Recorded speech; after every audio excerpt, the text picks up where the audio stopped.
जय Hind. Dear parents और प्यारे बच्चों, जैसे कि आपको पता है कि सैनिक स्कूल का चॉइस फिलिंग आप लोगों ने कर दिया है, सभी ने कर दिया है और कल उसका रिजल्ट आने वाला है। 26 को उसका फाइनल जो है स्कूल का रिजल्ट आएगा और स्कूल आपको एक्सेप्ट करना पड़ेगा। कल सुबह 8 बजे निकलेगा। तो आप यहाँ पे देख सकते हैं, ये मैंने ई काउंसलिंग वाला पेज खोल रखा है जो आईजैक का है, ऑल इंडिया सैनिक स्कूल एडमिशन काउंसलिंग का जो है pesa.ncog.gov.in, ठीक है ना।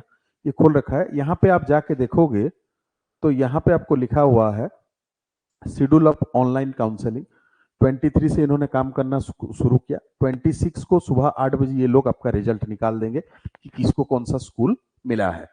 उसकी बात लास्ट डेट है एक्सेप्ट करने की आपकी 29 जून तक, रात को 11:30 बजे तक आप एक्सेप्ट करोगे। इसमें आपको 3 ऑप्शन आएगा। जो स्कूल में आपको 3 ऑप्शन आएगा कि पहले आएगा, एक तो आएगा एक्सेप्ट करना पड़ेगा आपको। जैसे यहाँ पे आएगा, ये आपको किस पेज में आएगा बता दूंगा। एक्सेप्ट, एक आएगा एक्सेप्ट, एक आएगा रिकंसीडर, रिकंसीडर और एक आएगा होल्ड,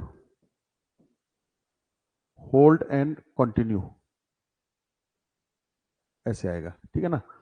तो इसका मतलब क्या है कि अगर जैसे मान लो, सपोज करो आपको किसी बच्चे को यहां लिखा हुआ आ गया कि भाई यू आर अलर्टेड टू, मतलब संबलपुर स्कूल उसको अलर्ट हो गया,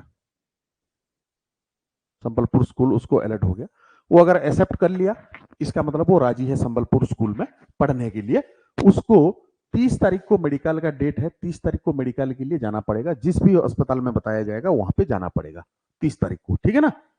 और 4 तारीख को फाइनल डॉक्यूमेंट सबमिशन है, मतलब एडमिशन फीस भी आप इस दिन पेड करोगे, फीस भी पेड करोगे और सारे डॉक्यूमेंट सबमिट करोगे 4 तारीख को। और मोस्ट प्रोबेबली 15 से लेके 20 जुलाई तक ये स्कूल में बुला लेंगे बच्चों को।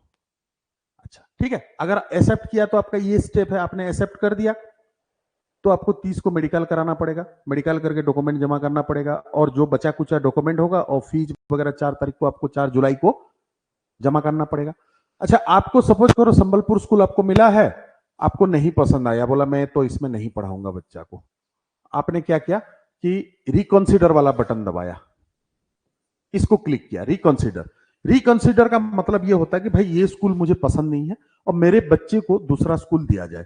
तो आप फिर क्या है, ऑटोमेटिकली सेकंड काउंसलिंग में आप भाग ले सकते हो। सेकंड काउंसलिंग में फिर आपका आप भाग ले सकते हो और रिकंसीडर आपको किया जाएगा। उस समय स्कूल भी चेंज कर सकते हो या तो उसी स्कूल के लिए रिकंसीडर आप कर सकते हो। तीसरा आता है होल्ड एंड कंटिन्यू। एक ऑप्शन ये भी देगा होल्ड एंड कंटिन्यू, ये इस बार देगा होल्ड एंड कंटिन्यू। इसका मतलब ये होता है कि सपोज करो आपको संबलपुर स्कूल तो मिल गया, लेकिन आप चाहते हो कि आपकी बच्चे का घोड़ाखाल में हो, तो आप वेट करना चाहते हो, तो आप होल्ड एंड कंटिन्यू मतलब यह है कि आप रिकंसिडर कर दोगे तो ये जो संबलपुर स्कूल मिला हुआ है ये सीट आपके लिए रिजर्व नहीं रहेगा। लेकिन आप अगर होल्ड एंड कंटिन्यू करते हो तो संबलपुर का जो आपका एक सीट है उसको रिजर्व रख सकते हो आप, कि भाई ठीक है होल्ड एंड कंटिन्यू करता हूं, मैं नेक्स्ट में दूसरा किसी स्कूल में अप्लाई करता हूं, नहीं मिलेगा तो फिर मैं इसमें एडमिशन करूंगा। That means hold and continue. ये 3 ऑप्शन आपको आएगा, ये कल करना है, 26 को 8 बजे की बात करना है, ठीक।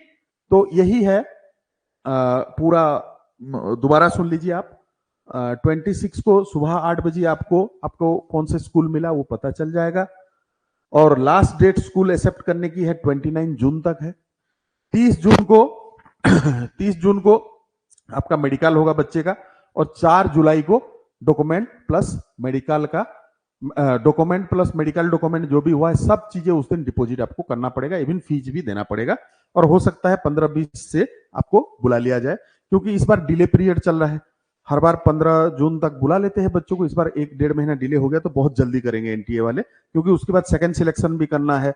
6 राउंड चलेगा, 6 राउंड होता है सिलेक्शन में, टोटल 6 राउंड होता है। पिछले बार 6 राउंड हुआ था, तो 6 राउंड होगा, 6 राउंड होगा, ठीक है। उसके बाद फिर स्पॉट सिलेक्शन होगा। ये जो 6 राउंड है ये ऑनलाइन होगा, जैसे यहां पे दिख रहा है ऐसे ऑनलाइन हर राउंड होगा। और जो स्पॉट सिलेक्शन होता है वो क्या करता है, स्कूल अपना वेटिंग लिस्ट निकालता है और आपको इन्फो करता है टेलीफोनिकली या तो मेल से इन्फो करेगा कि भाई आप क्या एडमिशन करना चाहते हो। आप अगर ऑनविलिंग करते हो तो फिर नेक्स्ट बच्चे को दिया जाता है। तो ये मान के चलो कि ये सब क्लोज होते होते आपका अक्टूबर हो जाएगा, लगभग सितंबर अक्टूबर तक ये क्लोज कर पाएंगे, इतना डिले जब चल रहा है। तो ये कोशिश करेंगे कि फास्ट बैच को जल्दी से जल्दी बुला लिया जाए। तो मेरे अंदाजे से 20 जुलाई तक फर्स्ट बैच को बुलाने की कोशिश करेंगे ताकि अगले 10 दिनों में सेकंड सिलेक्शन हो जाए।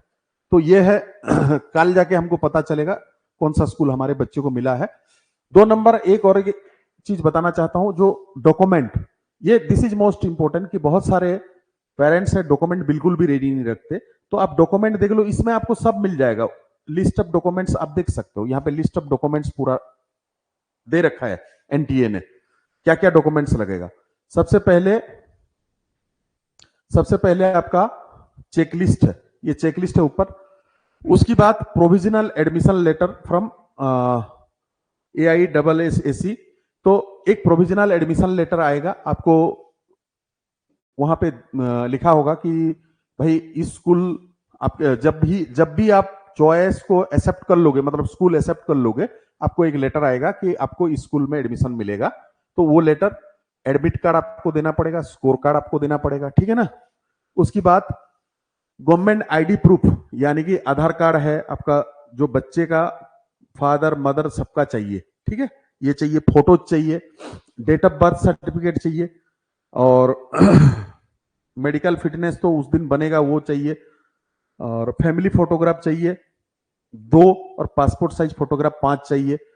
और जो एक्स सर्विसमैन है या एक्स सर्विसमैन है, एक्स आर्मी वाले हैं, उनको पीपीओ चाहिए। और जो सर्विसमैन है, जो सर्विस कर रहे हैं, वो सर्विंग सर्टिफिकेट देंगे। ये चीज डॉक्यूमेंट जरूरी है, ये चीज आप बनवा लो, अभी समय है, क्योंकि बहुत जल्दी एक्शन हो रहा है। 29 तारीख को आपका फाइनलाइज हो जाएगा, 30 तारीख को मेडिकल है, 4 तारीख को डॉक्यूमेंट सबमिट है। तो बहुत स्पीडीली काम करना आपको पड़ेगा। सारे डॉक्यूमेंट पहले से आप रेडी करके रखो। हमें पता है वेटिंग लिस्ट के हिसाब से कि हमारा बच्चा कौन सा स्कूल ले रहा है नहीं ले रहा है, हमें पता है। तो उस हिसाब से आप डॉक्यूमेंट रेडी करके रख लो ताकि आपको परेशानी ना हो उस समय। और एक चीज और भी है कि सैनिक स्कूल में आपको बहुत मदद भी किया जाता है। अगर कोई डॉक्यूमेंट की कमी पेशी रहता है तो आप अंडरटेकिंग लिख के बाद में भी दे सकते हो, एक अंडरटेकिंग लिख के बाद में भी आप उस चीज को दे सकते हो। लेकिन मेन तो आपको देना पड़ेगा। जैसे आपका अगर किसी का कास्ट सर्टिफिकेट है, कास्ट वाला रिजर्वेशन ले रखा है, वो तो देना पड़ेगा, उसके लिए अंडरटेकिंग नहीं चलेगा। आपको पैन कार्ड आधार कार्ड तो देना पड़ेगा। ये मेन डॉक्यूमेंट तो ये देना पड़ेगा। अगर कोई छोटा मोटा कोई चीज आप नहीं रह पाया तो वो आप बाद में भी दे सकते हो। ये हो गया, ये डॉक्यूमेंट बहुत इंपॉर्टेंट है, इसको आप रेडी कर लीजिए जिनके बच्चों का फर्स्ट सिलेक्शन में आने वाला है। और भी इसके अलावा बहुत सारे डॉक्यूमेंट है, वो बाद में आपको मिलेगा जब मेडिकल स्कूल ही आपको भेजेगा। जो इंडेमनिटी बॉन्ड वगैरह होता है, जो तहसीलदार वगैरह से साइन कराना पड़ता है, उसके लिए स्कूल की मेल से आपको आएगा, बहुत सारे डॉक्यूमेंट आएगा, वो बनवाना पड़ता है। ये एफिडेविट एंड अंडरटेकिंग्स।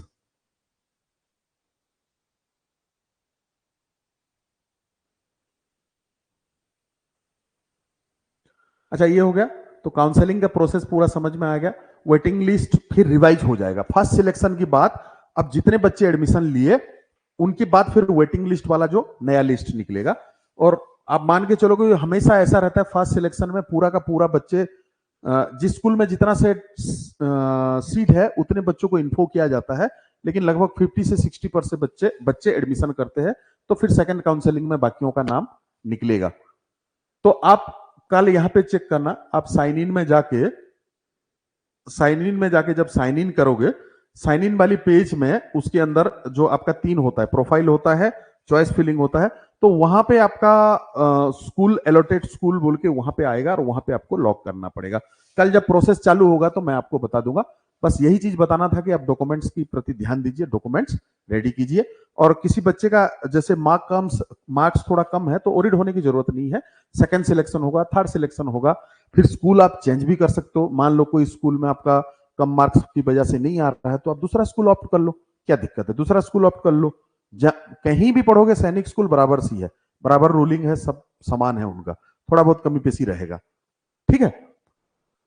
तो यही है। फिर मैं कल दोबारा आपको वीडियो बना के बताऊंगा कि क्या क्या प्रोसीजर पूरा करना है। कल डिटेल्स आपको बता दिया जाएगा। Okay, thank you.